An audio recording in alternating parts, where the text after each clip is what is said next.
Hello, everybody, and welcome back to OMB Reviews. I am the critic who is a cynic, and good morning, Asgard.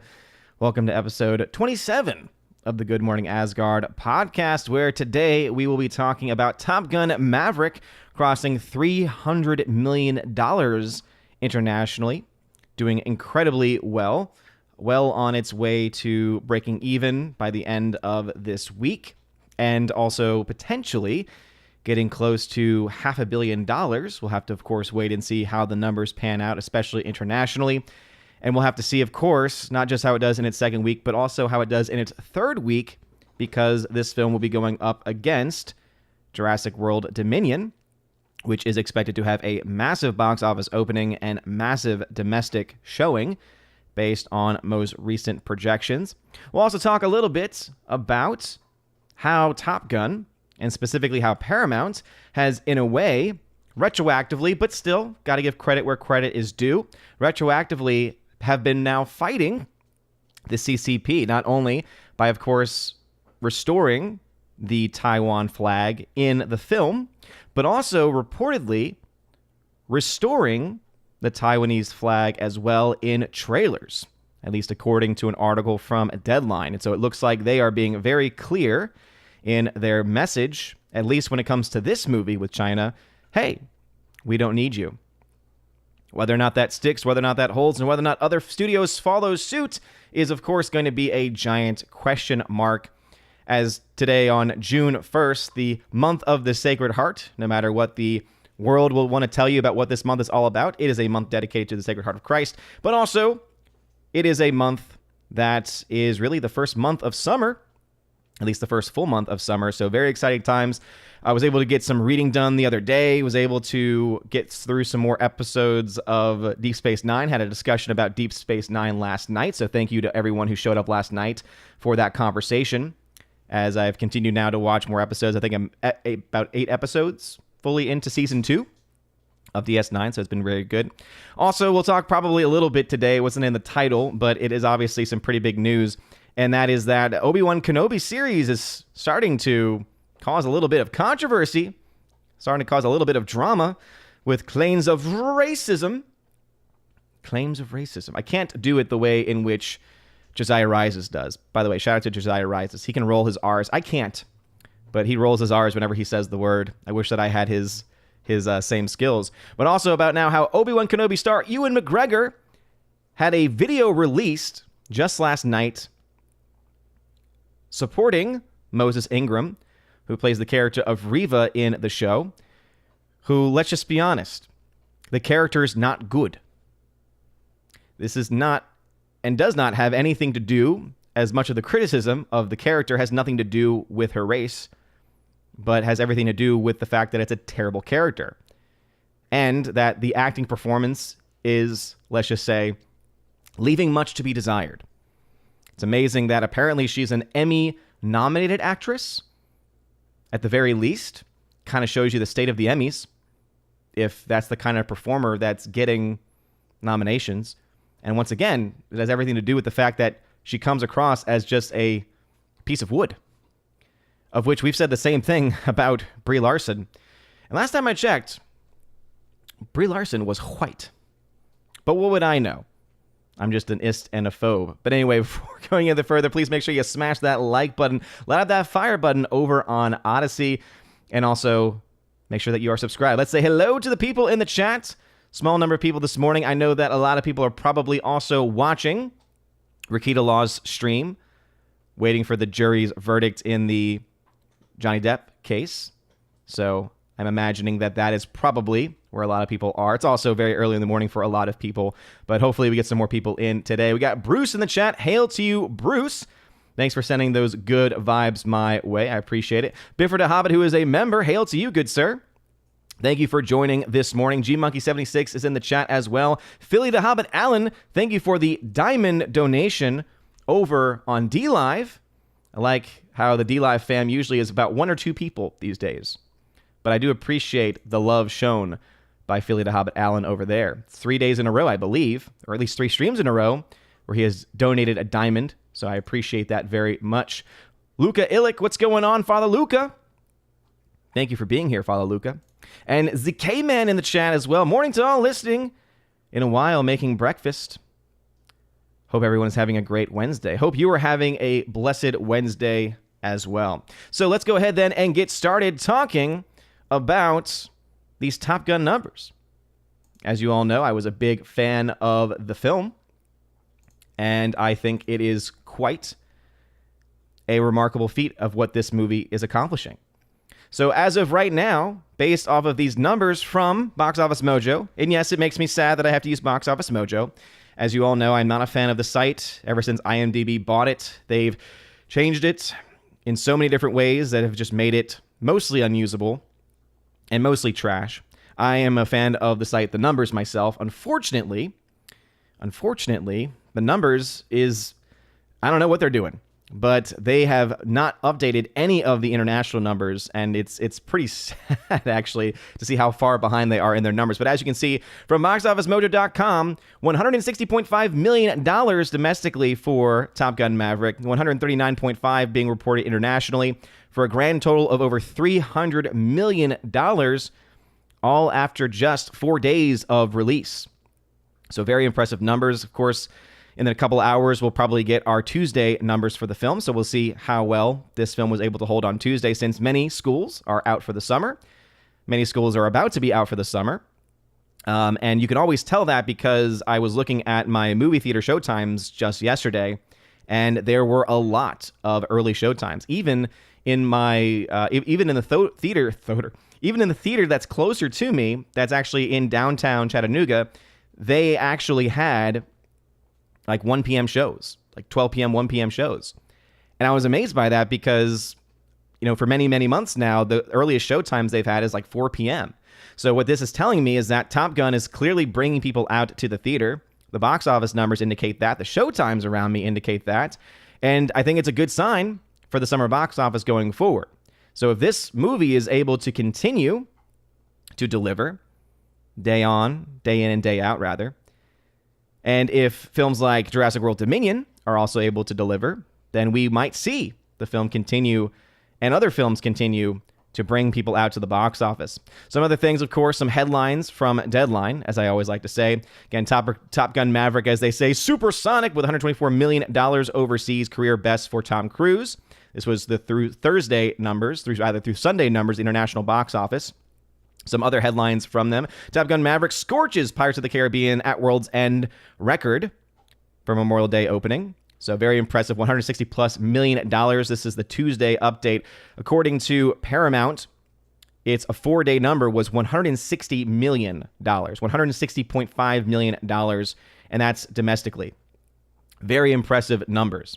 Important to note that given the whole thing of rolling the $13.2 million Thursday previews of Disney's Pirates of the Caribbean into its opening weekend, that movie still has the 3-day over Memorial weekend with 127.9. So what they're trying to point out there is that though Pirates of the Caribbean had a better opening weekend for 3 days, for the 3-day opening weekend, Top Gun Maverick was able to easily surpass that of Pirates of the Caribbean's 4-day total.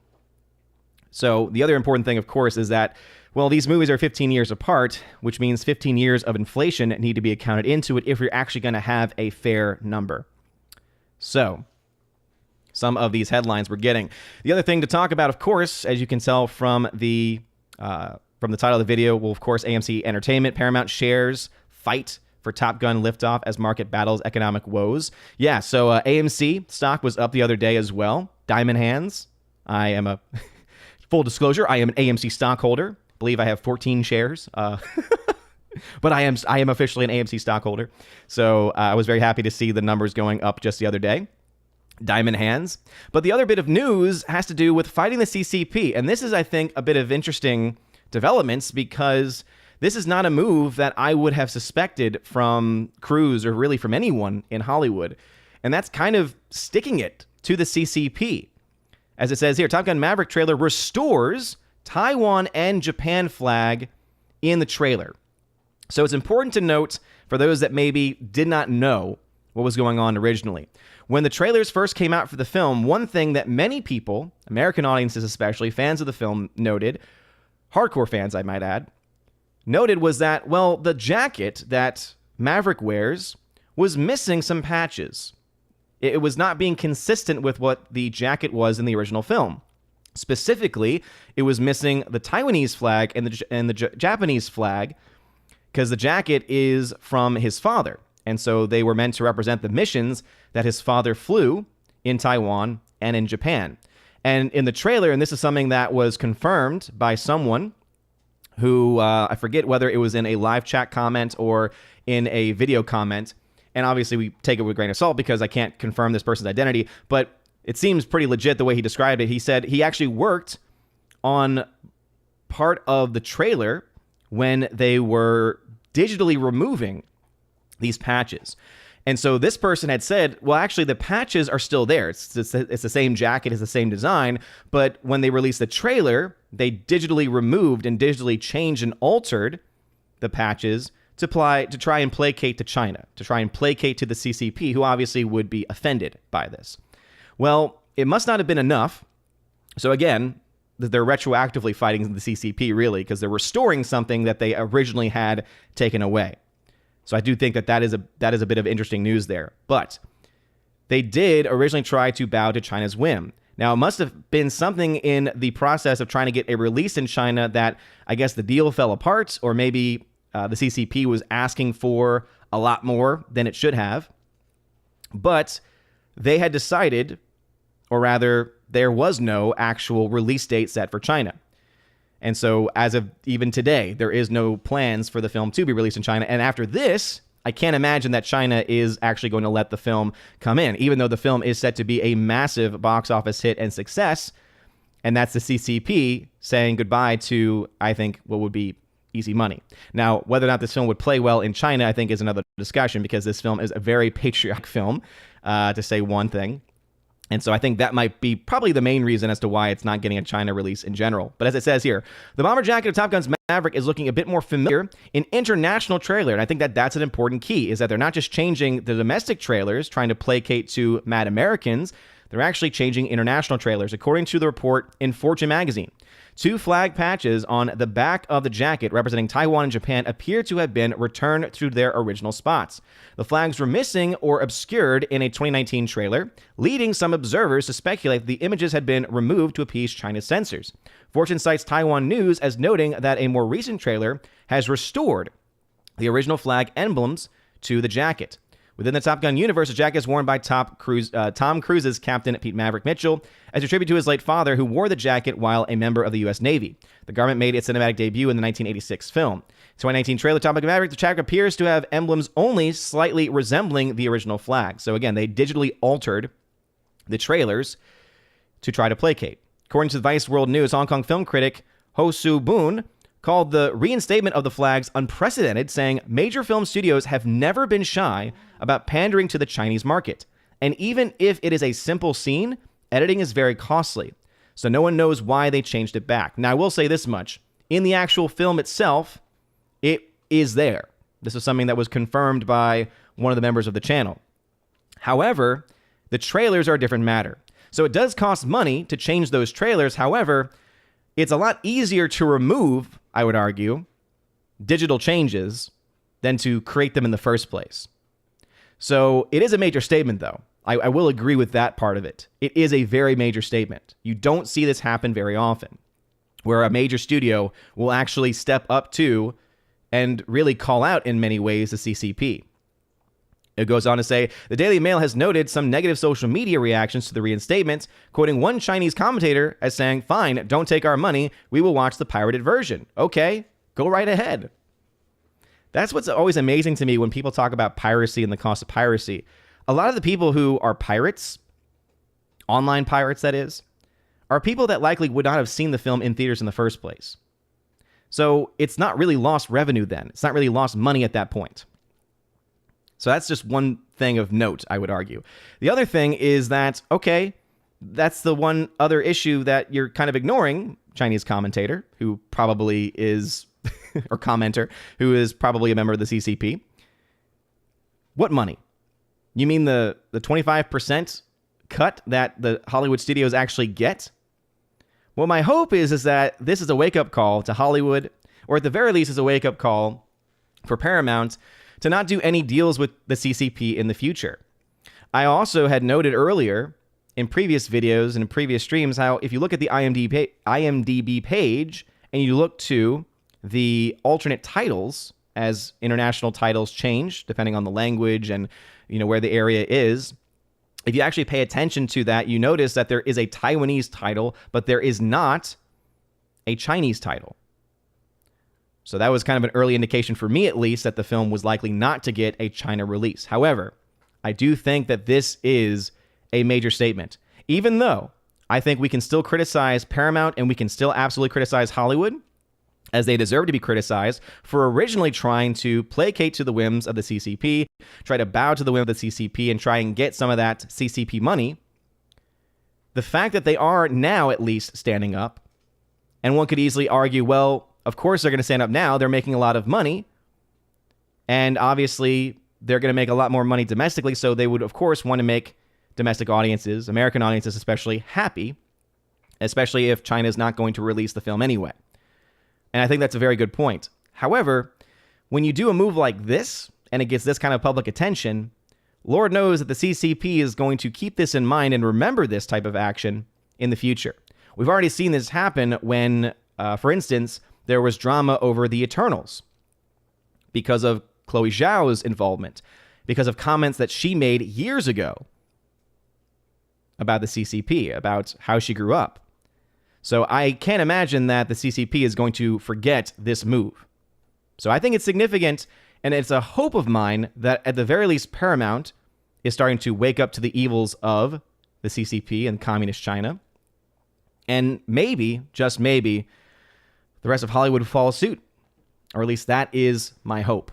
Whether or not it happens or not, we of course will have to wait and see.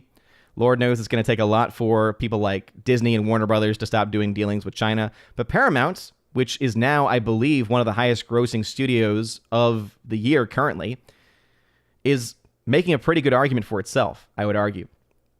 Anyway, let's see. Laura, the modern Major General, thank you for being in the chat this morning, says the Depp trial just makes me sad like Kenobi. Yeah, I agree. It really does. It does make me sad a lot.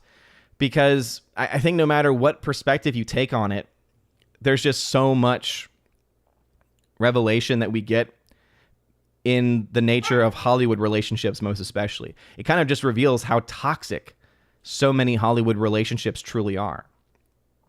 So I think that it's sad no matter where you stand. Let's see. Padre Cocinero, what's going on, Padre? Says, getting ready to celebrate the memorial mass for St. Justin. Have a blessed day, too. Well, thank you very much. God bless you. And blessed feast. However, when I look at my calendar, because I use it's a 1962 calendar. It would be what the FSSP use. St. Angela Merisi's feast day is today, according to that calendar. So, I wonder what calendar you're using. See, General Wingster tagged to say, there you go, Odin. You got me up for this. Here's my comment, going back to sleep. Well, General Wingster, thank you for being in the chat, even if just for a little bit. Will EDC, what is going on? Thank you very much for being here. Laura, quoting a great movie. If you've never seen Troop Beverly Hills, it is highly recommended. Classic, ahead of its time. Underrated, I would argue, too. We don't need no stinking batches. Yes. Yes.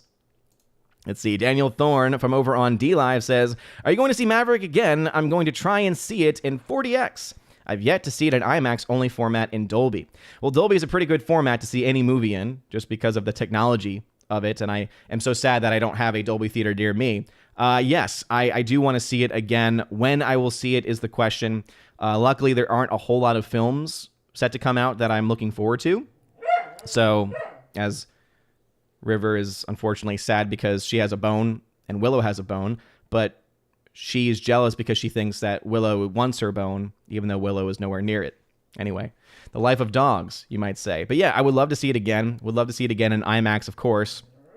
And it'll be interesting, I think, to see how that second weekend and the second weekend drop actually goes. River, it's okay. She doesn't want your bone. JKD-Buck76, what's going on, good sir? He is a member on the channel saying, if you're a corporation who sucks up to a totalitarian government that actually has those kinds of camps, you're lost. Good for Paramount. Absolutely. Absolutely. And also, the Paramount situation, I think, also reveals that it's never too late. It's never too late to change. Now, there might be some who would say it's too late for people like Disney or corporations like Disney, etc., to change or to, do anything that would really make much of a difference in how they're viewed. And I can understand that completely. I can totally understand that. But at the same time, we can still, when being critical of the overall organization and the overall corporation, can still, praise when things are done that are good things, right? That are good decisions. So, for instance, them reinstating and restoring the Taiwan and Japanese flag in international trailers, I would argue, is a very good thing. And so I'm very happy to see them do that. Let us see. Laura Shorty Short says, CCP, yeah, you know me. Oh, man. Throwing out those rhymes. Let's see. Luca says, well, Hollywood still loves commies, so I don't think it'll stop their dealings with China. I would mostly agree. However, as I mentioned before, even if Paramount is doing this purely for money, meaning they're trying to placate to American audiences who are clearly showing up in droves to see this movie, this type of action is not going to be forgotten by the CCP. The CCP have very long memories, as I've mentioned previously, with the different actors and defectors, as they would call them, who they still hold grudges against because of comments made years ago. This is an international comment that's being made, right? When you're restoring something that was originally taken away, and one of them happens to be especially the Taiwanese flag, that's a pretty bold statement. Pretty bold statement. Jacob76, who's a member, says, the love of money is the root of all evil. Yeah, it's definitely love of money. I would say pride is at the root of all evil, which obviously a big part of that would obviously be love of money. Dan Blackroyd, what is going on? Glad to have you here. Laura, who is a mod, says, I'm sorry I'm so quiet in the chat. I just finished episode 3 of Kenobi and I needed time to recover. Worst lightsaber fight choreography I've seen makes me sad. Yeah, I've been hearing a lot about this newest episode of Kenobi. I've only seen the first few minutes of it, and I still don't quite understand what people see in this character of Reva or in the actress playing her, because everything that we're getting is just very bland. The character seems so out of place in the Star Wars universe because of the performance or lack thereof. Not to mention the story. It was interesting because I got to a point, the last portion that I was watching, Kenobi is walking with Leia, because of course this has to be a Leia story, can't be a Luke story for obvious reasons. But they were walking down this road and all they could think of was, oh, I remember there being conversations about how there were apparently a lot of rewrites for the show, and one of the reasons why the show was delayed was because of these rewrites, because essentially they came out to say, well, you can't have this story come out the same time as Mandalorian because Mandalorian is doing very similar things in the story, like this lone wolf and cub type story. And so that's apparently one of the reasons why this got delayed. But they still have these elements that are there. So when I was watching this sequence where he was walking down the road with Leia right next to him, I was like, okay, I totally see the lone wolf and cub inspiration. The difference is that they basically decided, okay, well, instead of making it lone wolf and cub, we're going to make it cub with washed up, washed out, boring former Jedi Jake Kenobi. That's what they decided to do. They changed it so much that the character that you're supposed to care about, the character whose name is attached to this show, is a complete joke and waste of time. And it's gotten to that point, and I mean, obviously we've been at this point for a long time now, but I don't see, honestly, how Disney does not understand that fans don't want to see their characters treated like this. Whether it's what they did with Han Solo, whether it's what they did with Luke Skywalker, whether it's now what they're doing with Kenobi and so many other characters, I don't quite understand how they don't see it. Because Lord knows their numbers are down across the board, whether it's in their films or television. So before anyone says, well, maybe don't watch them, it's like, that's a part of it, but that's the thing, is that who's actually watching it? Because the numbers aren't very good. there was the announcement that Disney made about how this was apparently their most streamed show, but then they didn't release an actual hours count, whereas Netflix's Stranger Things released a total hours count that was pretty impressive. And Lord knows that the reason why they are not putting those numbers out is because they recognize, oh, if we put our numbers out and be transparent, it's going to showcase the fact that no one's watching this show, especially in comparison to shows like Stranger Things, which apparently the new season is fantastic from what I've heard.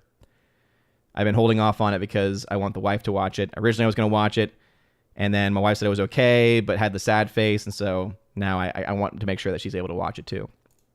Let's see. Jakety Buck says, I sadly watched episode 3 of Obi-Wan Kenobi, Obi-Wan Kentucky show. I like that. It was clunky and cringy. Guess I'm a racist. Yeah, that's apparently the standard now, is if you're criticizing this show at all, and if you're criticizing the character of Reva, that makes you an ist, which is ridiculous. Geek True 64, what is going on? Thank you very much for being in the chat. Gary Banjo Sandwich Worthington tag to say, go buy a 2022 calendar. Half the year is gone, so half priced. What do you mean 2022 calendar? I already have a calendar. It's on my wall. I've got a few calendars, actually. What kind of calendar am I trying to get? Daniel Thorne says, we don't need no patches, but we do need ice cream. And I saw that you indeed donated an ice cream. Thank you for the 3 ice cream donations over on DLive. Daniel Thorne, I appreciate it. Locked and Loaded Latinos, what's going on? Eternal Vigilance, what's going on? General Wingster, thank you for tagging. Again, if you have a comment or question, please put @Odin at the very beginning of your comment, @Odin, unless you're trying to get my attention, unless you are a member on the YouTube channel, as that is one of the perks. General Wingster says, apparently Cisco gets better. I'm not a bot. You can trust me. I'm a friend. Ah, yes. Ah, yes, the old story about Cisco getting better. But apparently Seska, or Seski, or whatever it is, from Voyager, does not. Let's not get started with that again, General Wingster. All right, Bruce says, I do plan on going back to see Top Gun 2. I'm shooting for sometime between now and Sunday. Nice, Bruce. I definitely think it's one that's worth seeing multiple times. Dark Shadow Logan, what's going on? Thanks for hanging out. Daniel Thorne over on DLive says, have you noticed there is a Fimble radio channel on Odyssey and it has Viking music 24/7? I did not. I'm actually not as much into Viking culture as some people might think. People assume that with the name, the nickname Odin, that somehow I'd be an expert in Norse mythology and in Viking culture. I could just say very clearly I'm not. Let's see. Laura adds on, if you want a 10-year-old girl, if you want to watch a 10-year-old girl run really, really slowly, Kenobi is the show for you. Absolutely. It's so slow, and yet it's also so incredibly cringe, especially that chase sequence. Professional bounty hunters can't catch a 10-year-old girl running in a dead heat. So before the trees and stuff, which was a whole other level of cringe, there's at one point they have a straight shot at her and nothing happens, or like they can't somehow they can't catch her. It's ridiculous. And it's like they could have done something even more cringy and made her like go faster because she has the Force or something, and done some weird shot, to showcase that she's actually a lot faster than she looks because of the Force. But they didn't even do that. They're just like, nope, she's a 10-year-old girl and she's just going to run very slowly, and they're not going to be able to catch her. It's ridiculous. And based on Laura's comment in the live chat, yeah, exactly. And then there's that one sequence where she goes underneath a very tall branch, which this guy who's chasing her could easily go under, and yet he runs right into it. And as you said, can't duck, apparently. Yeah, it's ridiculous. It's so cringily bad. Jacob76, remember the first season of Highlander and how awful those sword fights were? The duel between Dopey 1 Kenosha and Darth Hader was worse. I never watched Highlander, so I couldn't speak to that. But I've not actually seen the lightsaber fight. But man, that just sounds all kinds of sad to me. Especially since I haven't actually even seen it. Ends, what's going on? Welcome. The R, what's going on, good sir? Thanks for tagging. Says, I'm working but listening in. Well, thank you very much. I appreciate it. See, Gary Banjo Sandwich Worthington tag to say Kenobi is not that bad, but still below expectations. It's pretty bad, man. I think that we have just gone to the point of malaise setting in. We've been in this place for years now, but it's just gotten to the point now where if something is even has like moments, and that moment can simply just be the existence of the character Obi-Wan being played by a certain actor or something to that effect, right? Or seeing, or rather, in this new episode, you get to hear the voice of James Earl Jones. Like even if there's moments like that, which you're like, oh, remember when Star Wars was good? I remember. It's still not enough to fix the nonsense. It's still really, really bad. As JKD Buck says, Odin won Kenobi. Ah, yes. Marcase, thank you very much for the super sticker thumbs up. I appreciate it very, very much. You're awesome. I appreciate you. Luca says, professional bounty hunters can't catch a 10-year-old. Maybe they drink soy milk. Yes. And one of their names is Flea. That was, I think, also one of the worst parts about it was like, really? Flea, this is the kind of role that you're going to take? I thought that you were better than this. Geek364 tagged to say, I can't believe they didn't cut that Leia chase scene after watching it back in editing. The unintentionally hilarious belongs on Sesame Street, not on Star Wars show. I agree completely. Yeah, I mean, again, it's an objectively bad chase sequence. And if anyone's defending it, as I'm sure there are Star Wars shows that are, saying, it's not that bad, or what do you expect?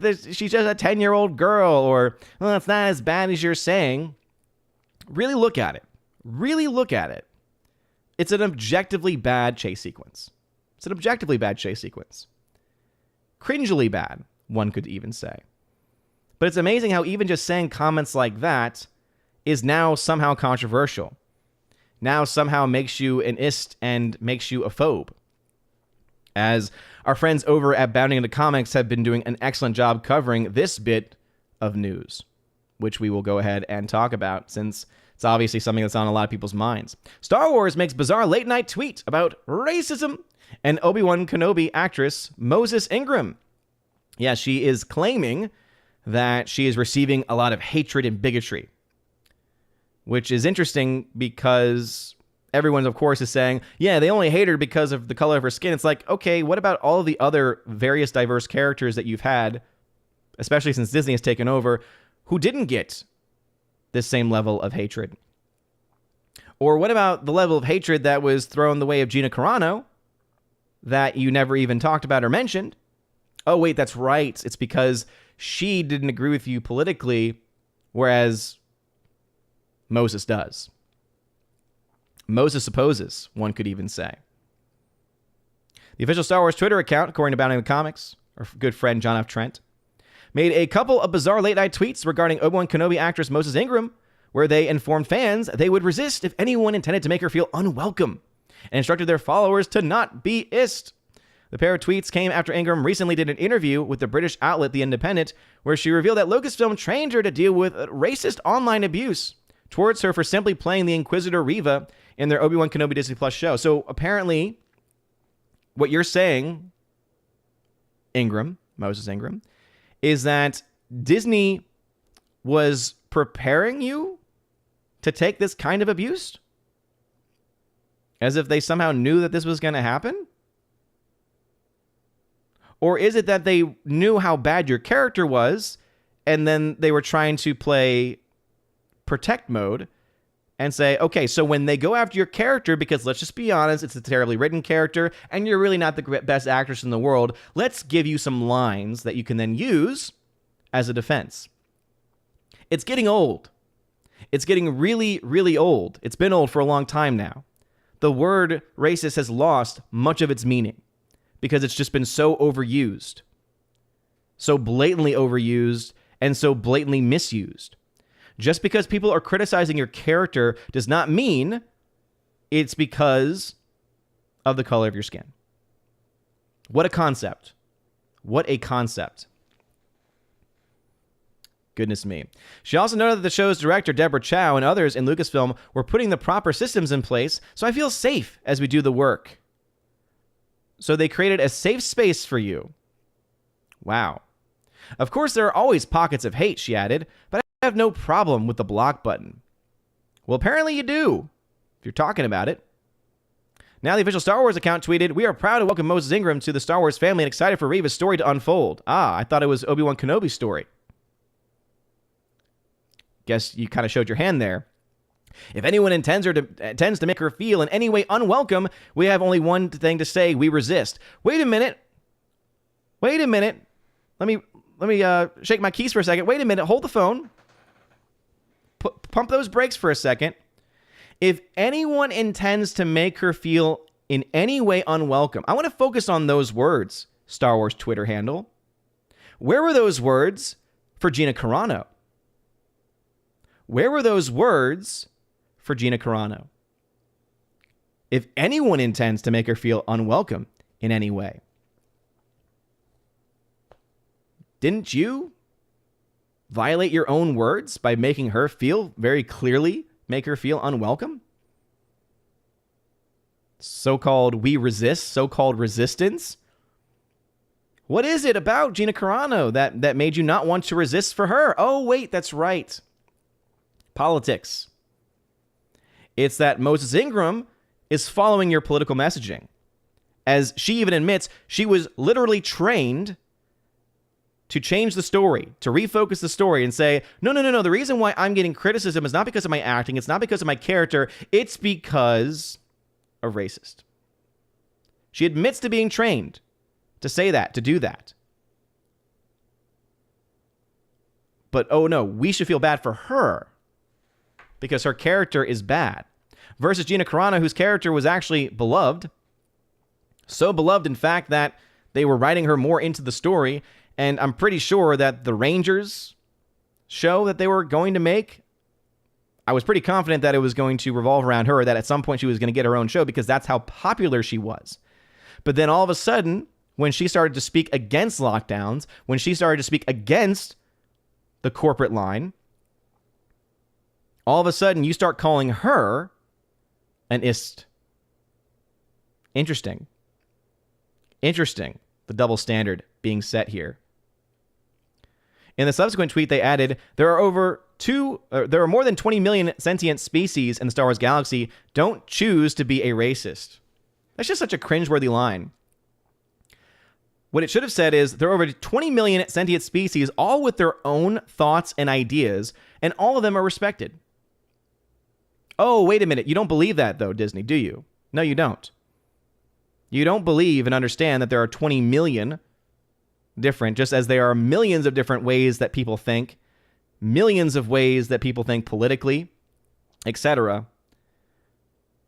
And you don't understand how you firing somebody, pushing agenda items in one direction is isolating to and is, in many ways, being discriminatory against someone for their thoughts. You don't have a problem with that. But, oh yeah, the supposed racism, which, again, Moses has admitted to being pre-trained for it before anything even happened. It's almost as if they knew that this was going to happen in some respect. It's almost as if they knew, wait a minute, Twitter is a garbage tier platform that is filled with bots, is filled with people who hide behind anonymity, who will say anything, and that they can just take one or two tweets of either garbage tier people that do exist on all sides, they do exist, and likely bot accounts saying various things about her, and say, look, you see, look, we can find the tweets. Look, this is racist, right? And then try and play it as if the only hatred that she's receiving is because of the color of her skin. It's a con game. It's a complete con game. It's a, hey, look at this hand, but don't look at the other hand. That's blatantly lying to you. It was all planned. That's what the Moses interview clearly reveals. They're terrible at planning Star Wars stories, as is made clear by all of the shows that they've done, by all of the films that they've done. It's very clear they don't know how to plan Star Wars shows and Star Wars stories. However, when it comes to PR attacks, when it comes to crap like this, they are well trained in trying to spin narratives. Very well trained in trying to spin narratives. Oh, it's because you're a racist. It's because you're a sexist. That's the reason why. But notice how, again, they're focusing on race because they know if they bring up sexism, people will immediately, much more easily, I should add, be able to bring up, well, what about Gina Carano? Wait a minute, but fans love Gina Carano and you got rid of her because of politics. That doesn't fit the narrative. But what's different about this character? Oh, she's a person of color. Matthew Kadish over on Twitter of the Salty Nerd Podcast. Shout out to Matthew Kadish.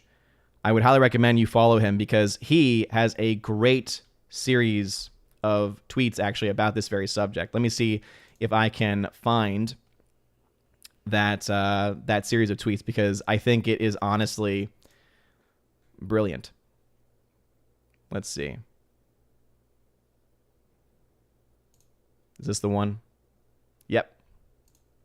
So Matthew Kadish totally destroys Star Wars. Completely destroys, I should say, Disney Star Wars and the Star Wars Twitter handle. As you can see here, I like to hear Ming-Na Wen's tales of abuse for daring to be a female person of color in Star Wars since the fan base is apparently a bunch of racist. Oh, but no. You see, the difference is that she actually is a good actress who actually has a half-decently written character, and the only reason why the character even works is because of how great of an actress she is. Oh, no, but okay, we're not going to talk about her? He goes on. Remember all the racist attacks Sasha Banks received for daring to be in The Mandalorian? No, because there weren't any. And let's just be honest here, her performance was not good. Her performance was not good at all. But her character also had limited screen time versus the character of Reva, who, again, is being shoved down everyone's throats. And on top of that is a terrible character. See, if Sasha Banks had been lifted to the same level as Reva, if Sasha Banks became essentially the main focus of The Mandalorian, I guarantee you that they would have had all of these points ready. They would have had all of the same talking points ready. But yeah, didn't happen though. Because again, her character was so insignificant that people really didn't focus that much on criticizing her. And people kind of expected it because she's a wrestler. It says, Star Wars has a gaslighting problem because their executive and creative teams suck. They don't have a racism problem because their fan base is full of racists. He goes on, I like to hear Thandie Newton's stories of abuse for daring to be a black woman in Star Wars movie. Because, you know, fans never criticize a white man like Alden Ehrenreich for being a miscast in a movie. Yeah. Remember Solo? No one talked about Thandie Newton. If the people that they're talking about were just a bunch of racists, wouldn't they be focusing on her? No, instead they focus on the fact that the guy playing Solo was not a good Solo and was miscast.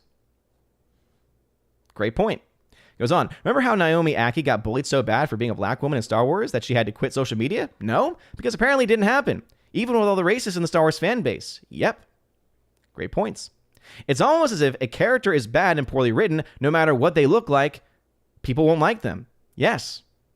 For instance, L337, a droid. People hated, but they were a droid. Alden Ehrenreich, white male. Oh, we can't talk about him being canceled. Oh, my goodness. Pink-haired lady from from The Last Jedi. Oh, well, people are sexist. Wait a minute, but that doesn't fit the narrative. What? Jar Jar Binks, CGI character. They did try to bring up Ahmed Best. People trying to defend did try to bring up Ahmed Best. It's like, no. People were critical of Jar Jar Binks because of Jar Jar Binks, not because of who was voicing Jar Jar Binks. He goes on, I wonder who attacked Rosario Dawson more for being in Star Wars. Racist Star Wars fans who hate seeing women of color in the franchise, or unhinged SJW lunatics who accuse her of being transphobic. That is, I think, one of the best points he makes. Yeah, let's talk about hatred within the Star Wars fandom. Where were your defensive tweets for Rosario Dawson when she was being attacked? Not because of her skin color, but because she was perceived to be transphobic. Oh, you were very silent about her. Remember when Disney and Lucasfilm stood against all the anti-gay bigots in the Star Wars fan base by including LGBTQAI+, whatever it is, representation in Star Wars movie, and then removed that scene in international releases to cater to anti-LGBTQ blah blah blah blah blah blah blah LMNOP governments in order to make money? Ah, yes. Remember how brave Disney was? But I bet Disney is going to be changing their logo very soon for the month of June. Goes on. It must be nice to be able to selectively stand by your ideals when it suits you and completely abandon them when it's convenient.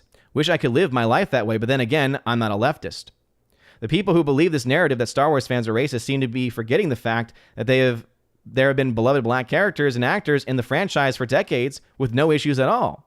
And if there were issues, it was about how they were written. I think obviously the greatest example of that is Samuel L. Jackson.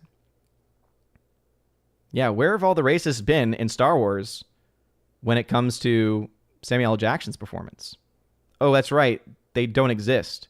But wait a minute. If someone's a racist, wouldn't they have gone after this character back in the 90s? Back in the early 2000s? Oh, wait, they didn't? So did they just randomly become racist for this show? Did this randomly become racist for her? Is that how it works? Obviously, we know. Obviously, we know all of this is completely ridiculous nonsense. Apparently, she has shared some screenshots of the supposed abuse. And again, I'm not going to say that there have probably not been some tweets sent her way. But it says here, first she shared one user writing, "Your days are numbered." Yes, that would be a threat. And what you do is you report that account because that is a threat. And guess what? No one supports it. Then you have this one. I won't even say it out loud. Then you have this one. You suck, loser. You're a diversity hire and you won't be loved or remembered for your this acting role. So other than this one comment where there's a word in there, but based on that profile picture, who knows? It seems to me that there's a bit of a problem with this narrative that's trying to be spun. Yeah, being called a diversity hire, that is not racist. And yeah, this specifically is a reference to South Park, Bigger, Longer, and Uncut.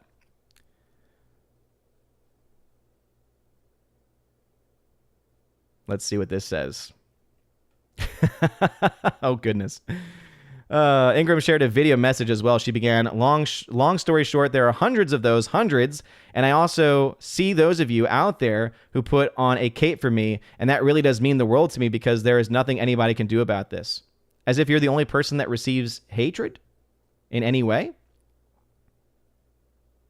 She even says, there's nothing anybody can do to stop this hate. So I question what my purpose is in even being here in front of you saying this is happening. I don't really know. Again, does this change the fact that your character is poorly written and your performance is, putting it politely, wooden and boring? It doesn't change that, actually. It doesn't change it at all. Anyway, let's get back to the chat. Let's see. Papa Cody, what's going on? Welcome back. Laura, who is a mod, says, I would hate to see someone's definition of bad if Kenobi isn't bad. Yeah, I would agree. But remember, the same people that are trying to spin this narrative are the same people that have that whole checklist now, right? Where it's basically, it's only good if it checks off all of your woke points, which is ridiculous.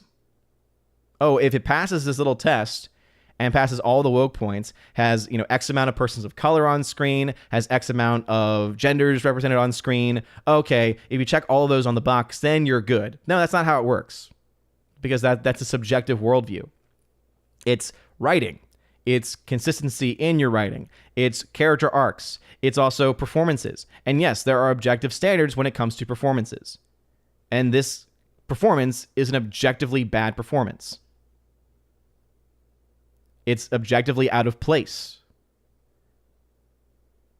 And it has nothing to do with the color of her skin. It has everything to do with her performance, which goes beyond that. But that's something that the Star Wars shills can't understand or won't understand or choose to be blissfully ignorant about, and something that these leftists will obviously never understand either. General Wingster tagged to say, I haven't seen any Star Wars since Rogue One. Everything else was watched from reviews. Yeah, I don't blame you.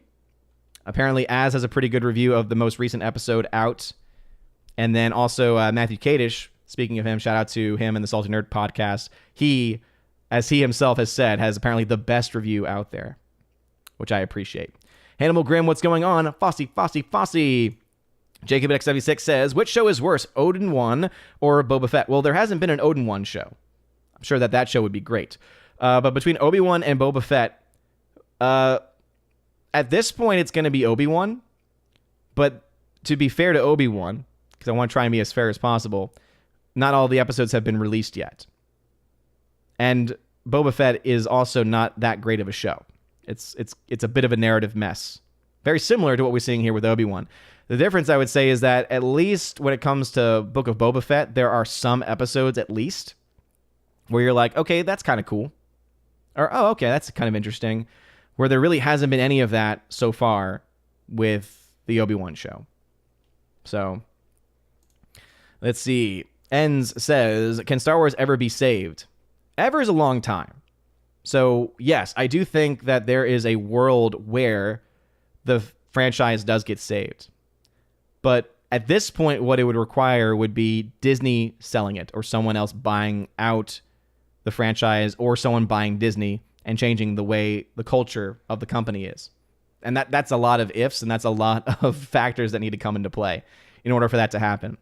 Now, if what's happening with Paramount starts happening with Disney, for those that missed the first part of the stream, we talked about how Paramount has apparently decided to remove the edits to their trailers, which had originally, the international trailers for Top Gun Maverick, which had originally blurred out, distorted the patches for Taiwan and Japan on the jackets of Maverick.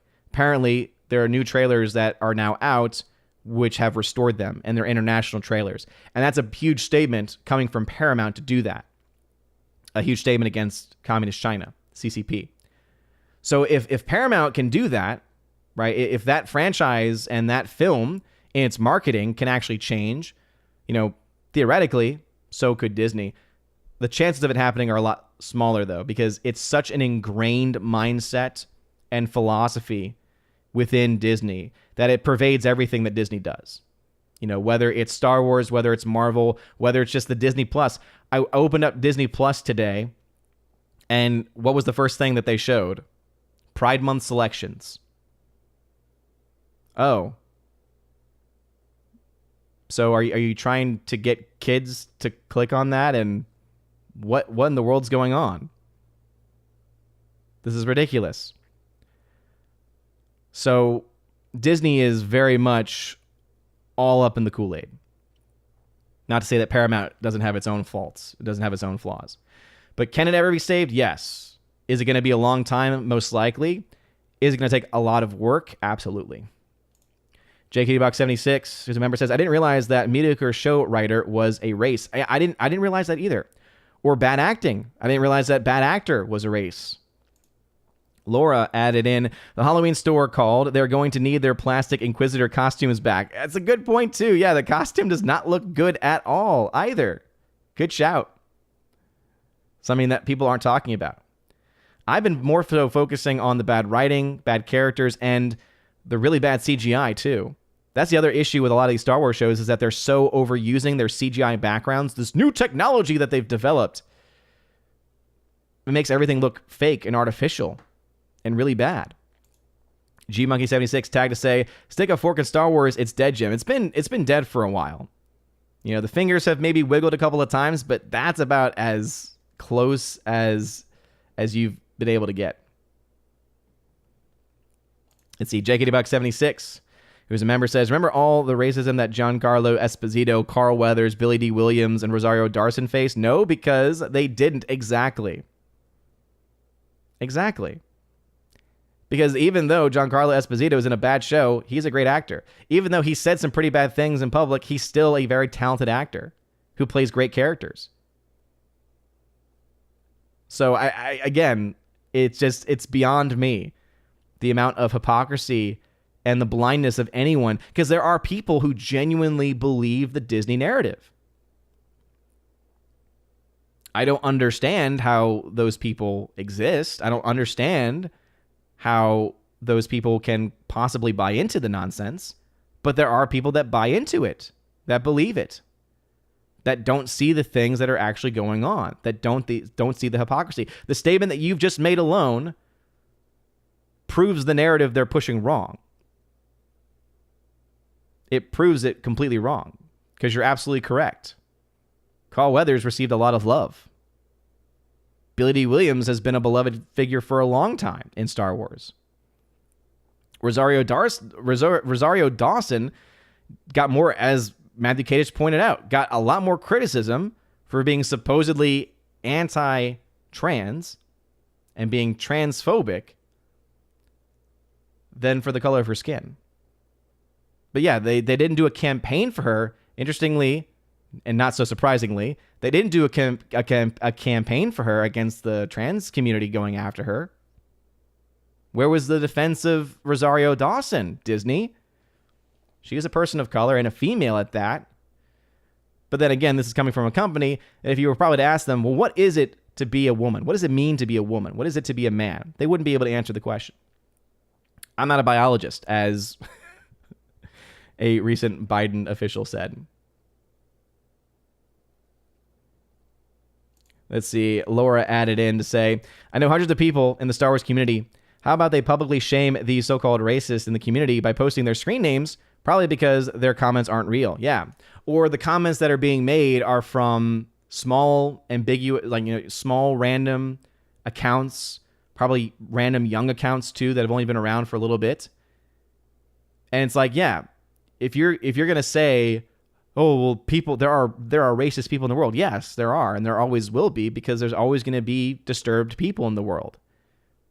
But you cannot honestly say that the backlash on the scale in which this show is receiving is motivated at all by, like, to say that I or Geeks and Gamers or Gary or anyone else who is being critical of this show, it's coming purely from a place of hatred because of the color of one's skin, is ridiculous on its face. It's such a blatant misrepresentation and such a blatant lie. And that's why I'm so disturbed by the fact that there are so many people that actually buy the lie, that actually buy the nonsense. Because as Matthew Kadish has pointed out, and as JKD Buck just today also in the chat pointed out too, well, what about all of the other actors of color in Star Wars who have not needed to do this? Could it be that it's actually the performance and the writing that's the problem?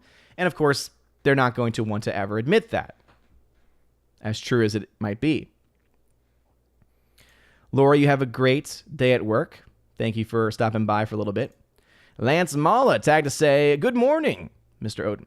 I don't think Star Wars will ultimately be able to recover from yet another major misstep. I now understand the pain Robert Meyer Burnett feels regarding Star Trek. Yeah, absolutely.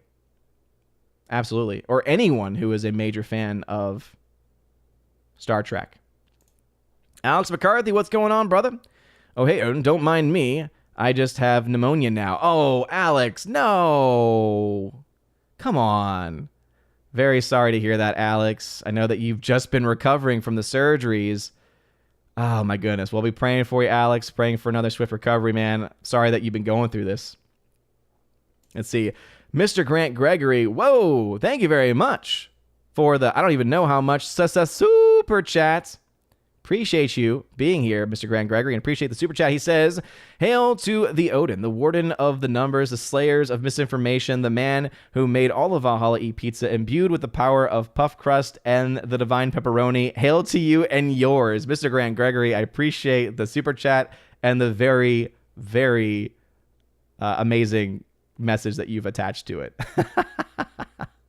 The warden of the numbers. I appreciate that one especially. Oh, man. Thank you, dude. Thank you for that support, and thank you for those very kind words.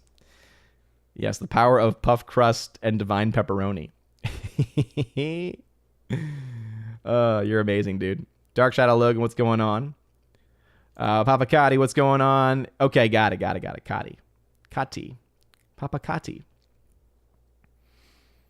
See, Jacob76, who is a member, says Disney will never sell Lucasfilm. No, and that's why I said it would take a lot of things, and a lot of these things are not likely to happen. So he goes on to say, here's the thing. I wanted to love episode 7. I wanted to love Boba Fett and Obi-Wan. Yeah, because we love Star Wars, ultimately. You know, we go back to the originals and how amazing they were. Many people go back to the prequels. I go back to the prequels, enjoying them for how bad they were as far as the writing, because the prequels just did not have good writing. The prequels had terrible writing and terrible direction. But at the end of the day, it's enjoyable at the very least because of it. Meme culture has really saved the prequels, I would argue, in the minds of many. And yet you look to Disney Star Wars and there's almost nothing that you can salvage, especially with where the story ended. You know, The Force Awakens at the very least set certain concepts up that were interesting. The movie on its surface was a very clear derivative of A New Hope in many ways, and was very clearly derivative of previous stories trying to rely on member berries, but they couldn't even utilize the member berries to their fullest potential. The fact that we'll never get the 3 on screen together is a crime against Star Wars humanity, basically. Because that is something that all fans were wanting. And if they knew anything about fan service, they would have recognized that. But clearly they don't. Clearly Disney does not care about the fans whatsoever. You would think that they care about money, but then you recognize that over the past several years, they seem to not really care as much about money either, because they've just given up different things. They've just given up caring about telling good stories. And guess what? A lot of people are waking up to it. A lot of people are still in the dark. A lot of people are still blindly consuming. There's no doubt about that. But so many people are waking up. The numbers speak to that. Force Awakens made over $2 billion. They lost $700 million between Force Awakens and The Last Jedi, which made $1.3 billion. And then they lost another, $300 million or so? When Episode 9, just cracked $1 billion? So they saw the writing on the wall. They saw the diminishing returns, and I imagine that they're seeing the diminishing returns on these Disney Plus shows too. Started off with a lot of hype, with a lot of excitement, and then they decide to let their political agenda get in the way, and it's pushing more and more people away. And they're becoming so much more blatant and more obvious with their political panderings.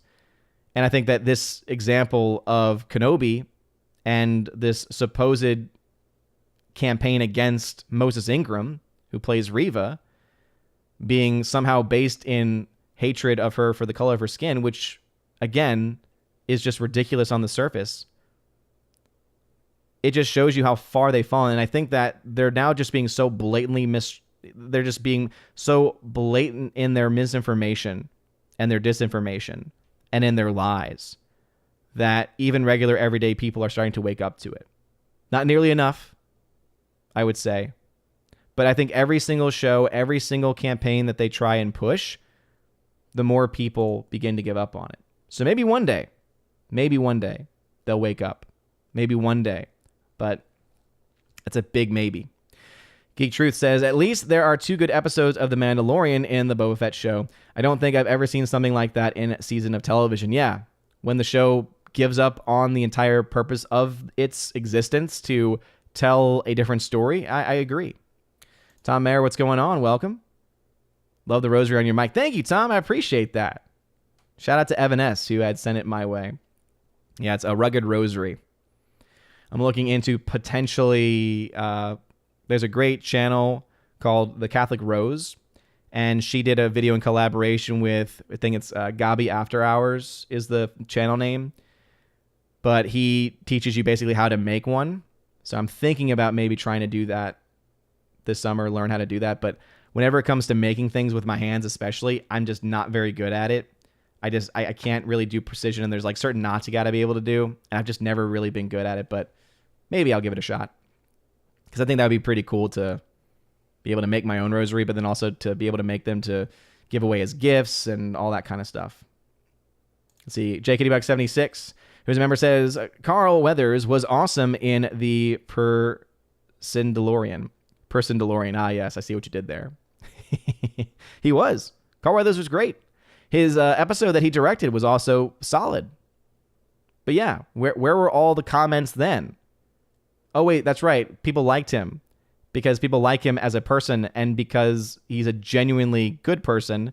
And that's just seen by the way he interacts with people, including Gina, who, again, he's one of the only persons, like one of the only public persons that's still attached to the Mandalorian who actually will openly speak positively about her. So, yeah, where was all the hatred for him? Oh, wait, that's right. It didn't happen. Or actually, here's the thing. Were there probably some tweets and comments that were hateful against Carl Weathers and all the other people that we've mentioned? Probably, but guess what? It didn't get any attention because those comments are so few and far between. And it's because regular people recognize, oh, wait, yeah, that's going to happen. There's going to be people that are going to be messed up. There's going to be people that are going to be hateful. But that is not all of the fan base, and that has not changed the fact that the majority of the criticism, especially in this specific case, is being brought against Moses Ingram's Reva because of the writing and because of the performance. How do I know that? Oh, because exactly of Carl Weathers, because of exactly of Billy D. Williams, because those are characters that are great, or at the very least are solid, at the very least make sense, and the performances are solid in both cases. Rogue Disney, what's going on? Welcome. Keely Chow, welcome back. Appreciate you being in the chat.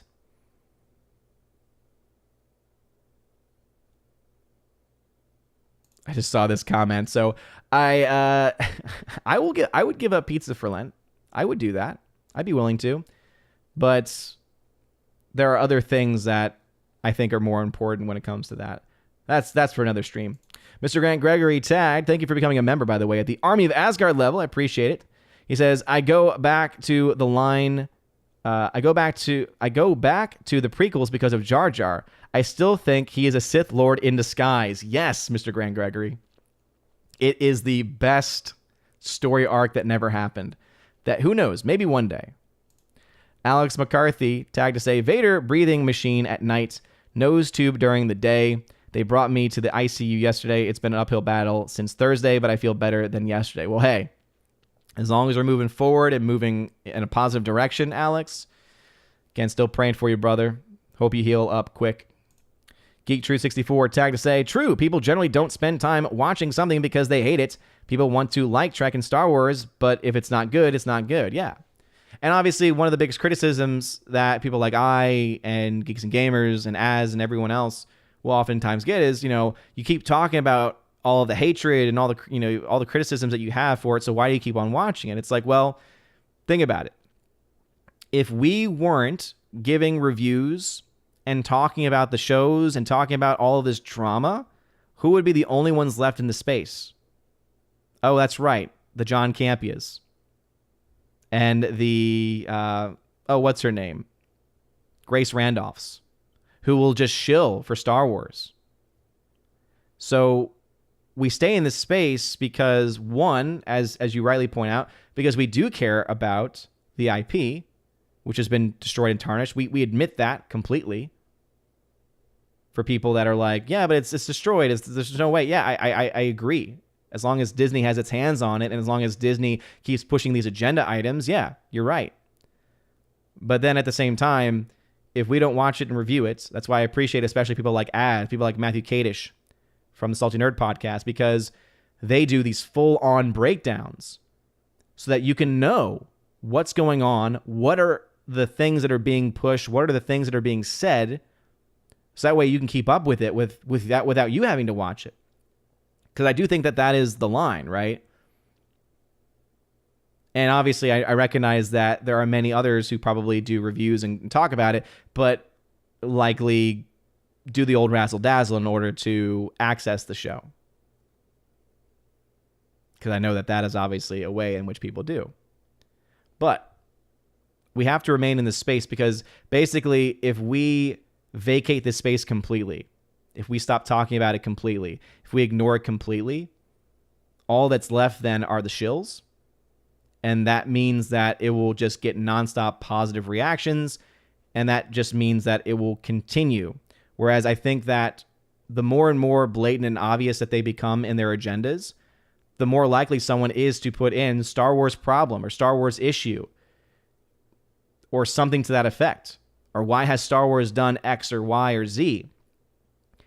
And then that will likely bring them to our videos and our communities and recognize, oh, there's actually been a problem for a long time. And oh, now I actually can know the history of when this all started. So that's why I think it's important for us to remain in the space. Nearside Cyclops, hail. Thank you for being here. Roger Ryder, thank you for being here as well. Gomer Kyle 79. What's going on, Gomer Kyle? Appreciate you being here. He is a member on the channel. You're awesome. Al Simmons, Hellspawn, thank you for being in the chat. Appreciate it. Inside Cyclops tagged to say, Carl Weathers is now old enough to no longer care what is said of him. Age is sort of liberating in that way. That's a good point. And also, I would say it's not even just the number, like the actual age of the person, but it's also the generation that the person comes from. You look at Carl Weathers, and he comes from a generation where he probably dealt with a lot of actual hatred in life interactions. Like, he probably had people come up to him and say certain words to his face, right? In the pre-internet era, where that was the way that any hatred was actually felt.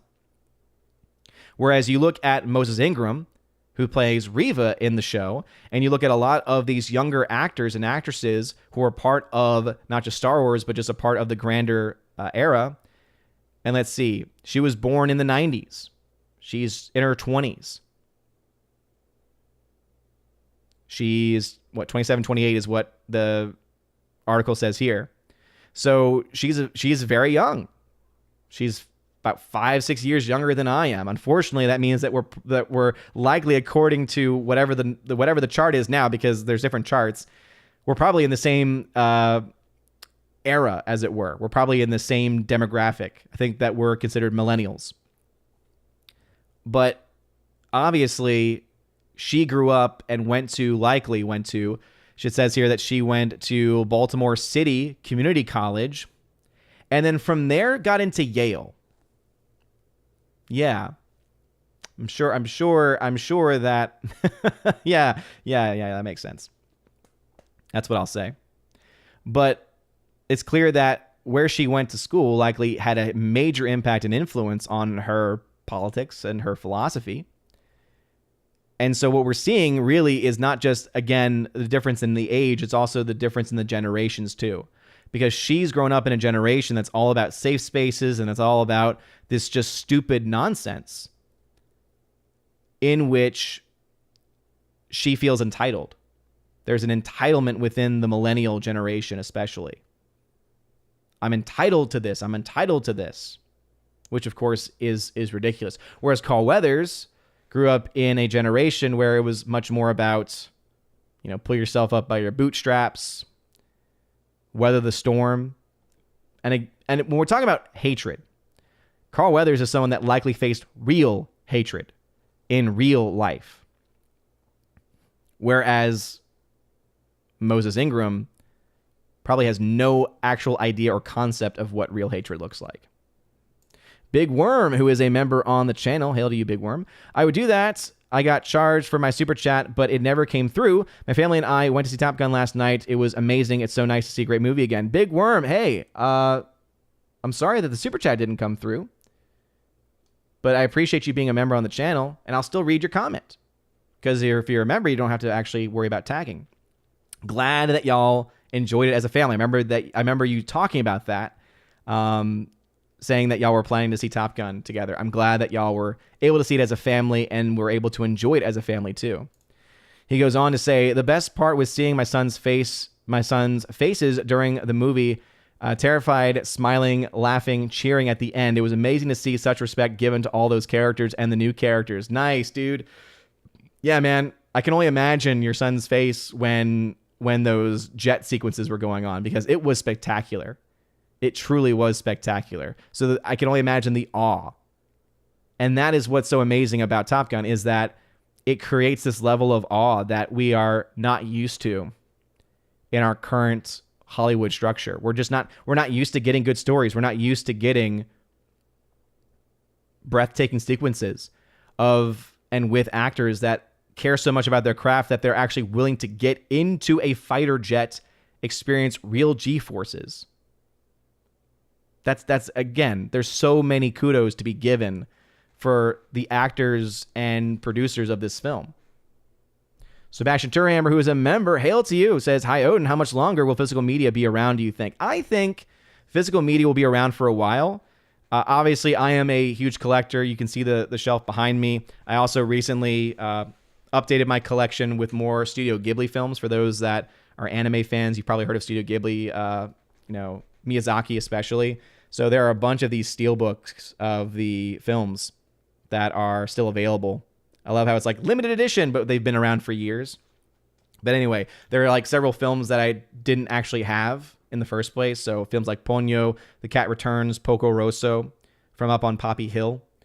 And so, yeah, I think that as long as studios put out quality releases, because these are pretty good steelbooks, they could be better. They're not nearly as exciting as they could be. Like, for instance, Castle in the Sky, you just got the image on the front and then nothing on the back. And then on the inside, you've got a little tiny booklet and a little artwork. There's obviously a lot more that could be done with this. But I think what's compelling about this series of collectibles is just the color variation. Because if you didn't notice it from right away, it's like, look at that. Like, that's what's nice, is that if you have them all next to each other on a Blu-ray shelf or on a collection, it's like, okay, that just is visually appealing. But honestly, I would argue that every studio needs to take up what Lionsgate has been doing with their releases, because Lionsgate to me is winning the physical media battle. And I think if more studios did what Lionsgate does with their steelbooks, more people would buy physical media. Because one of the biggest problems with steelbooks is that they can get easily scratched and damaged. And one of the ways that they've tried to fight it is that they've actually put a plastic covering over the steelbook. And it actually serves a purpose. There's actually artwork on the plastic covering. It's really a slip cover for the steelbook. So yeah, I would say with that, with the fact that Ghostbusters set sold out, the fact that you have so many of these sets that are selling very well, like the Columbia sets, for instance, I think that shows that there is still a hunger for physical media. But it really comes down to studios putting out quality releases, and that's not just the transfers and special features, but it's also the actual physical part of physical media. That's another important part of, especially for collectors. It's not just having the movie, it's also what it looks like, how it's presented. And there's obviously still a lot of things that need to be done. Mr. Grant Gregory, thank you for stopping by, good sir. He says, I have to be up in 5 hours. Dang. Lord knows you must be pretty far away then, if you're saying good evening and good night, as it's 10 a.m. here in the States. So it must be like, 10 p.m. where you are? Sebastian Turhammer, who's a member, says, I've been thinking a lot about Disney and other studios keeping releasing movies in China. What exactly do you think they will achieve doing that? I honestly don't know. I really don't know. Because some people try and say, well, it's because they get a lot of money. But that's not really true. If a film makes $100 million in China, the studio gets $25 million of that. Which sounds nice and sounds like a lot of money to you and I, but in the grand scheme of things is nothing. They get so little return on their investment.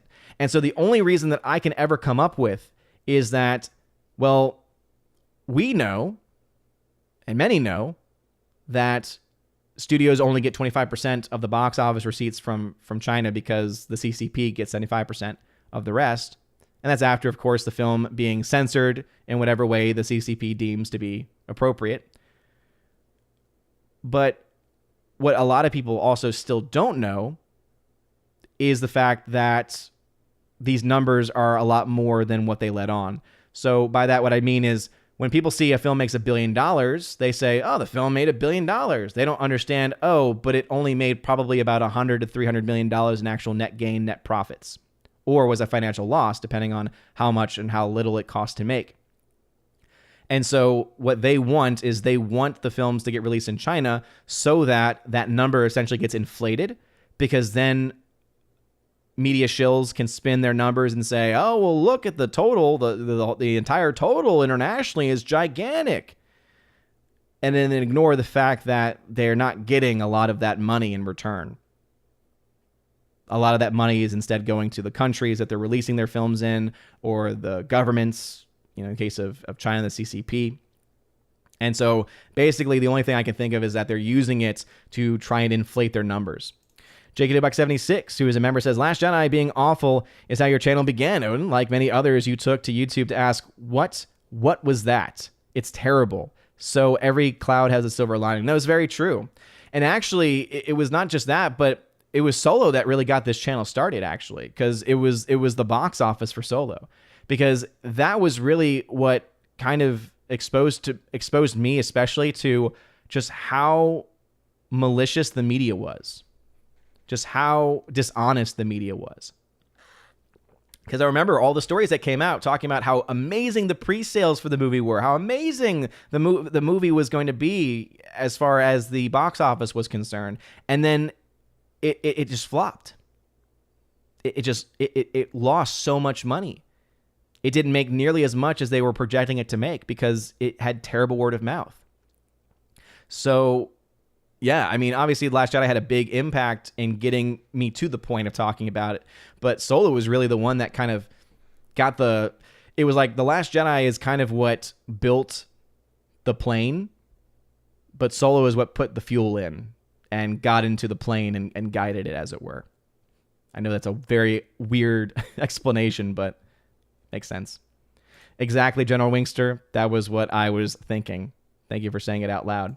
GeekTrue64 tagged to say, anytime you have criticisms about something, people will always ask, why are you watching something that you hate? I'm watching it to like it, and it's not good. People can't take critiques anymore. It's very true.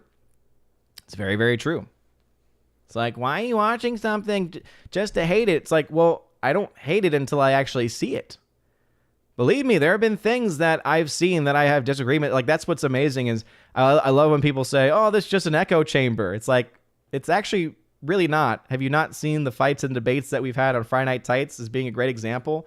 One of the best examples of us not being an echo chamber as far as movies being released was there were so many people that came out who loved the Tomorrow War. And some of you have probably already heard this story, but for those that haven't, a lot of people came out in support of the Tomorrow War, including people that I work closely with. And I was very much against the movie because I was like, no, this movie is not good. And the argument that kept being brought up was, well, it's not woke. It's not woke. I'm like, that's not enough. It needs to be a good movie to boot, and it's not. The story is not good. And we had debates over it. But yeah, let's not talk about that. The other one in the positive is I personally like Thor Ragnarok, and that's a very unpopular opinion, especially amongst people who are comic fans, because I totally respect takes given by Gary, for instance, because he's a comics person, right? He used to own a comic shop, for those that don't know. So he knows the universe, he knows the character well, and so when he says that what Taika Waititi did with the character is not what the comic said, I totally take his word because he has that experience. But as someone who doesn't have that experience, as someone who's watching it from a non-comics background, I find it entertaining. And guess what? That's what's beautiful about humanity. We're all going to find different things that are entertaining to us. We're all going to find different things that make us laugh. We're all going to be different. And that is really what the main difference and the primary difference between us and our community is, between us and between these other communities, these shill communities, is that they have no room for differences of thought and philosophy. That's what it really comes down to. So that's why it's always amazing when people are called ist and phobes for being critical, when it's, no. The only people that are hateful and bigoted are the giant corporations like Disney and the people that shill for them, because they're the only ones that are actually shutting people out. Best example is Gina Carano. What was her crime? She didn't buy into the narrative or try and sell the narrative that Disney wanted her and wanted all of their actors to push. And she actually was very outspoken against it. So why was she canceled? It's not because she was a woman. It's not because of anything else other than the fact that she had wrongthink. And that's the biggest difference, is that we understand that there are differences of opinion. We understand that there are differences in background. And yet we're still able to talk and communicate and respect one another. Whereas in these other communities, that's not the case at all, because all they care about is race, gender, orientation, etc. These external factors in which they try to define their entire essence and their entire being. They don't understand that one's philosophy and worldview is much more integral to a person's identity than their race or their gender. Oh, I know. Oh man, that's a hateful comment I've just made. What do you mean race and gender are not a big part? Yeah, they're not. What's so much more important in a person's life is their philosophy, is what drives them as a person. And if the only thing that drives them as a person is their race, or if that's the primary thing that drives them, they are missing a key part of what it is to be human. Because they are letting these external factors, these, what we would call in philosophy, these accidental traits, right? These physical traits dominate their entire life, and their entire existence, and their entire worldview. But it can't. You can't sustain a worldview on those types of factors because they're accidental. It's amazing. See, Sebastian Turhammer, who's a member, says, I'm really interested in what Tom Cruise will do with the upcoming space movie. Any speculations? Well, he's building a movie studio in space, is the last I heard. So there's going to be a movie studio in space. It's going to look phenomenal because all of the shots are going to be real. They're all going to be in space, meaning all the zero grav scenes are going to be actual zero gravity scenes. All the shots of Earth and space are likely going to be very real and not CG'd. That's amazing. That's phenomenal. So yeah, sign me up for that. Yes, please. And here's the thing. Is he still crazy? Absolutely. Is he a good person? Not necessarily. But is he a person that's working, that is trying to actually provide audiences with an experience that they will remember and that they will enjoy? Yeah. Top Gun Maverick, great example of it. All of the Mission Impossible films, very clear examples of it. JKD76, whose member says, Odin, which one would be better, a Disney Plus series about Admiral Ozzel from The Empire Strikes Back or Conan the Aquarium? Conan the Aquarium, that just sounds amazing to me. I want it. Bruce, you have a good one. Gus, what's going on? Welcome. Appreciate you being here. Let's see. Gomer Kyle says, I'll never forget the Az versus Jeremy fight, and Az is proven right in the end. Yeah, I mean, the Az versus Jeremy fight, then, of course, there was the most recent fight between Jeremy and Ryan about the streaming versus binge model for shows. Yeah, there's been tons of disagreements. See, Papakati says, the difference in Tomorrow War is that it was mindless entertainment without an agenda, and it was fine.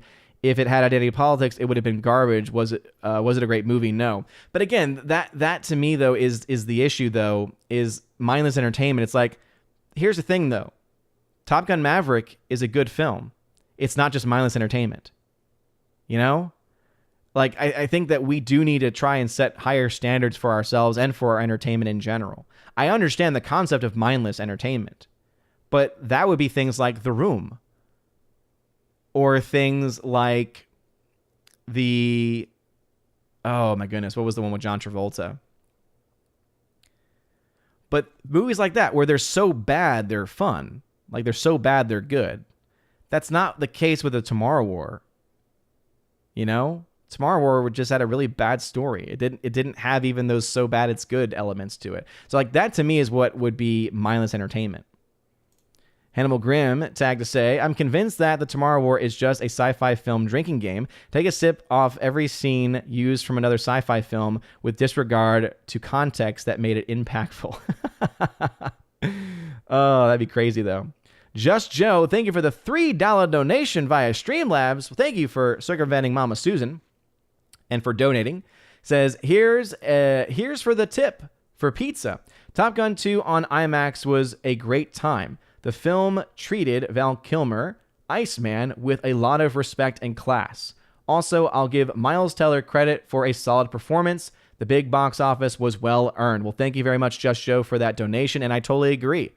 I've been a fan of Miles Teller for a while at this point. It's sad that one of the first big movies that he had was Fantastic, because it was very much misrepresentative of the talent that he has as an actor. So I'm glad that Top Gun Maverick is now putting him kind of back on the scene just to showcase just how much talent he actually has.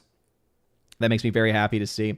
And thank you for the tip money for pizza. But yeah, totally agree. Totally agree. Especially about the way Val Kilmer's character is treated. No doubt about it. No doubt about it. There's so much fun. There's so much fun to be had in that movie. And that is what people are hungry for. And the box office clearly shows that. The fact that people are under projected this film. The fact that this is the first film that's gotten such positive word of mouth in a long time. I think all of those things are incredibly important. Let's see. Father Lucas says, with Travolta, Battlefield Earth. No. That would be another example, I would say. But Geek Truth got it. Yes, thank you.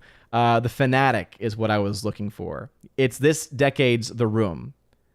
It's that bad.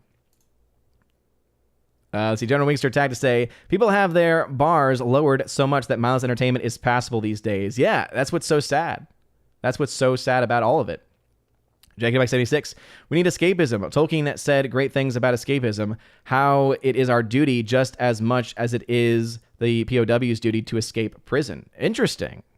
That dynamic there. But yeah, I agree. Escapism is an incredibly important part of entertainment. That's what entertainment was supposed to always be about.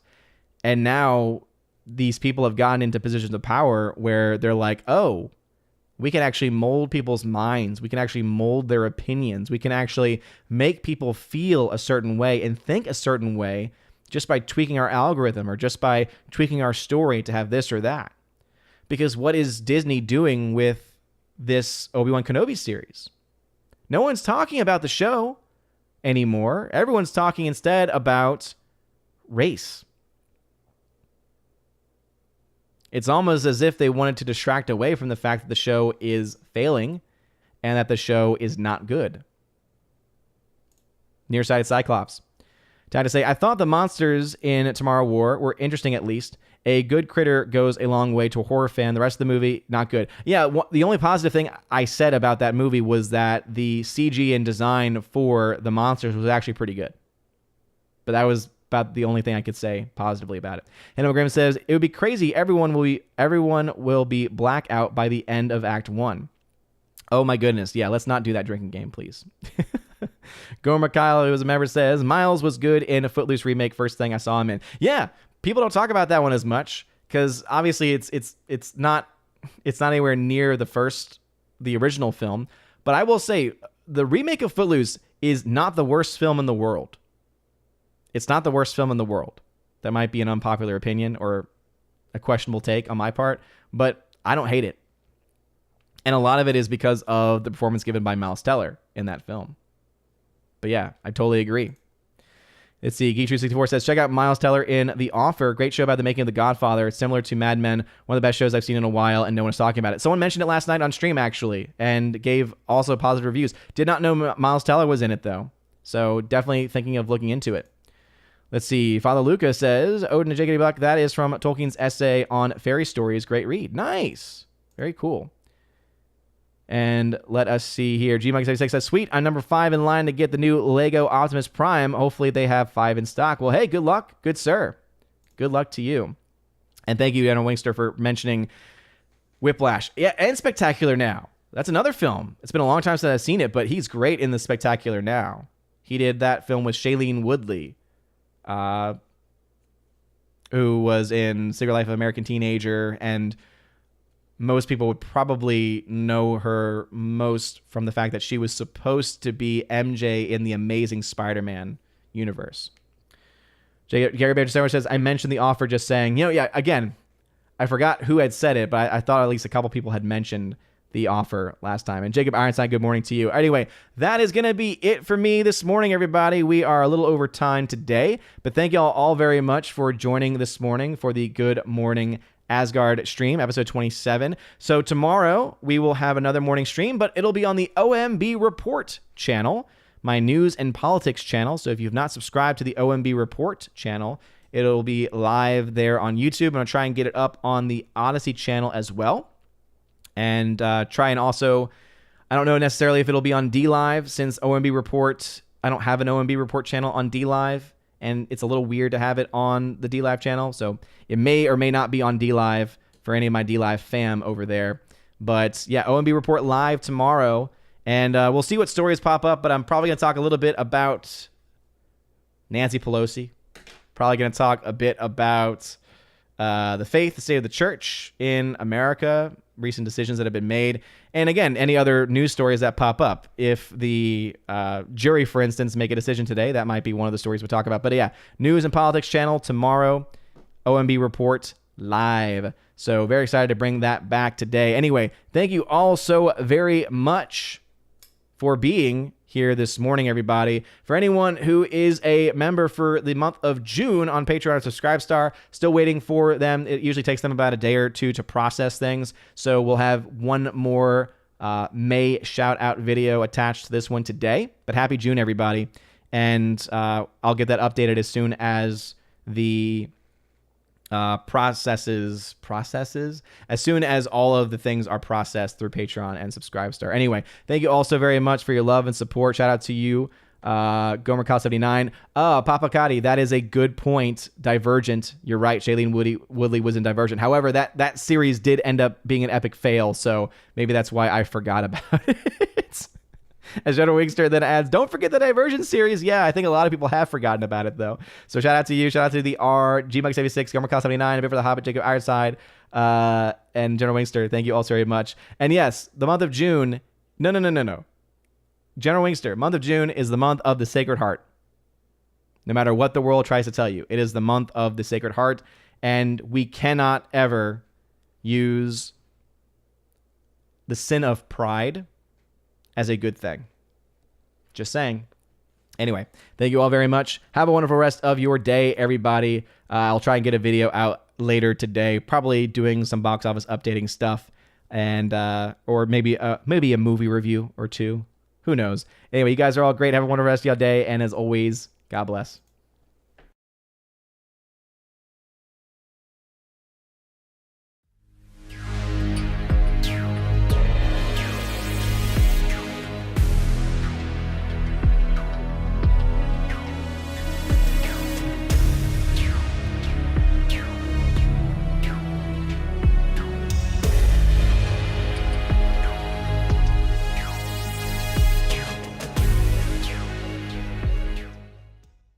Before going any further, I wanted to give a very, very huge special shout out to one of my Valkyries, one of my longtime supporters, Tina B, the Empress of the Universe. Thank you so much for being a supporter and for being a mod on this channel. And now for a huge special shout out to all of my members who are at the Keeper of the Bifrost level and above on Patreon, Subscribestar, and Locals. So first on Patreon, Brandon, let's go Brandon, Christopher Bowman, Garrett Searles, Hymir Irie Hymason, Jacob from Holland, Jacob Juice, who you can check out on his Letterboxd. Jacob Juice is how you can find it. Jeffrey Toon, Joey Horn, Jonathan Carney, Laura, the Modern Major General, Story, Mad Mike Jackson, special shout out for him in a second, Mad Mitch Dunaway, Orange Hat Reviews, you can check out his channel, Orange Hat Reviews, Rosetta Allen, you can check out her channel as well, Stan Andrian,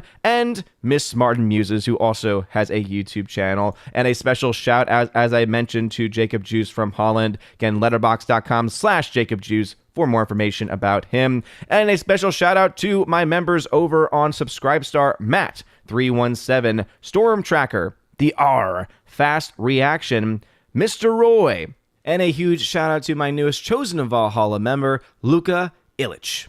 J-Rod, the Beer Guru, and ZK-Man. Thank y'all very much for supporting on Subscribestar. And to two of the members who are supporting me over on Locals, who asked for special shout-outs. First off, Minnesota hockey fan. Let's go. Let's get a hockey player. And UAB, Mad Dog, Mike Jackson for the win. Thank you very much for supporting me, and also Robert Barnes on locals as well. Anyway, if you want a special shout out, and Brett D90 for that matter, if you want a special shout out at the end of every single video, please check out that top link at the very top of the video description. It'll give you more information about the different tiers and what you get every single month. Thank you guys for your love, for your patience, for this month's shout out video as well. Have a wonderful rest of your day, and as always, God bless.